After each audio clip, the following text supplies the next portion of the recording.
Indo global news channel में आपका स्वागत है।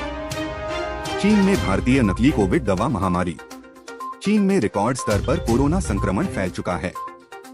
इस बीच चीनी काला बाजार में भारतीय जेनेरिक दवाओं के नकली संस्करण बढ़ गए हैं।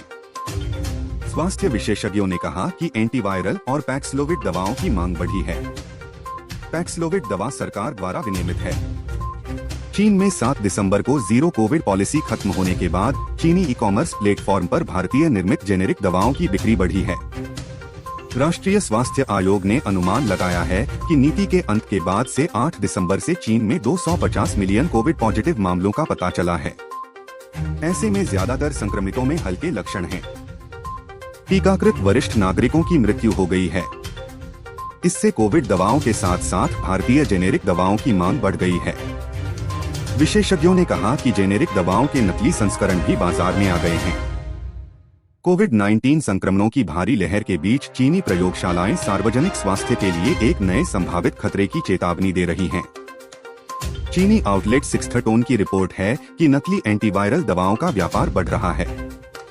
पैक्सलोविड दवा के डिब्बे अब काले बाजार में 50,000 युआन $7,200 में बिकते हैं। एक स्थिति यह भी है कि कई लोग चीन में सस्ती दवा की तलाश में हैं। यही कारण है कि भारतीय विनिर्माताओं द्वारा उत्पादित दवाओं के जेनेरिक संस्करणों की मांग बढ़ रही है।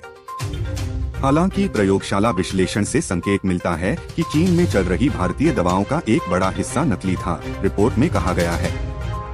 चीनी स्वास्थ्य विशेषज्ञों ने चिंता व्यक्त की है। हालांकि दवाओं के नकली संस्करण नुकसान नहीं पहुंचाते हैं। पैक्सलोविड को सरकारी क्लिनिकों के माध्यम से उपलब्ध कराया जाता है। बिक्री अत्यधिक विनियमित होती है, जिसमें डॉक्टर रोगियों की दवा की आवश्यकता का आकलन करते हैं। चीनी ई कॉमर्स प्लेटफॉर्म पर हाल के हफ्तों में कम से कम 4 भारतीय उत्पादित जेनेरिक कोविड दवाएं रिमोविर, पैक्सिस्टा, मोलुनेट और मोलनाट्रिस शीर्ष विक्रेता बन गई हैं। चीनी जीनोमिक्स कंपनी बीजीआई के प्रमुख यिन ये ने कहा कि कोविड दवा प्रिमोविर के लिए 143 नमूनों की जांच की गई। चीन द्वारा 2019 में दवा के आयात पर प्रतिबंधों में ढील देने के बाद महामारी के दौरान सीमित परिवहन मार्गों के कारण व्यापार पर अंकुश लगा था। ऐसा कहा जाता है कि भारतीय कैंसर दवाओं सहित बड़ी संख्या में गैर अनुमोदित नकली दवाओं की चीनी बाजार में बाढ़ आ गई है। अंतर्राष्ट्रीय खबरों के लिए सब्सक्राइब करें और बेल आइकॉन दबाना ना भूलें।